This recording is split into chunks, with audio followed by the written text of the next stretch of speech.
6 būdai, kaip tapti emociškai brandesniu. 1.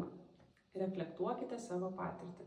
Kasdien skirkite laiko pastebėti, kas vyksta jūsų vidinėme pasaulyje, stebėkite savo jausmus, mintis, pojūčius kūne, bei mokykitės atpažinti pasikartojančius savo būdingus elgesio modelius ar situacijas, į kurias vis pakliūnate.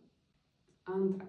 Plėskite savo emocinį žodyną. Šnekamojoje kalboje naudojama apie 70 žodžių apibūdinti savo savijautą, o žodyne jų galima rasti net apie 200-300.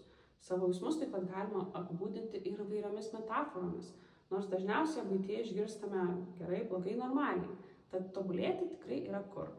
3. Brėžkite ribas. Susidurdami su elgesiu, kuris jums nemalonus, įvardinkite tai geriausia dar situacijos metu, bei paprašykite kito žmogaus, kad elgtųsi jums priimtinu būdu. Ribos santykyje kuria saugumą, o tuo pačiu ir galimybę patirti artimą emocinį ryšį. 4. Išmokite atskirti žmogų nuo jo veiksmų. Nėra gerų ar blogų žmonių, bet yra tinkamas arba netinkamas elgesys, o elgesį turint noro galima keisti. Tai padeda matyti platesnę perspektyvą bei nepriimti kiekvieno pasakyto žodžio taip asmeniškai. 5. Ugdykite atjautą. Kiekvienas mes klystame, tačiau atjauta savo ir kitam padeda iš tų klaidų mokytis ir augti.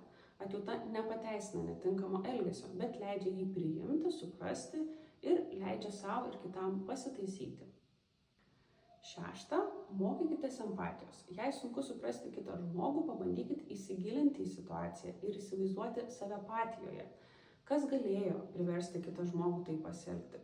Kaip aš pats pasijausčiau atsidūręs panašiose aplinkybėse? Tai padės nevertinti ir teisti, o lengviau priimti.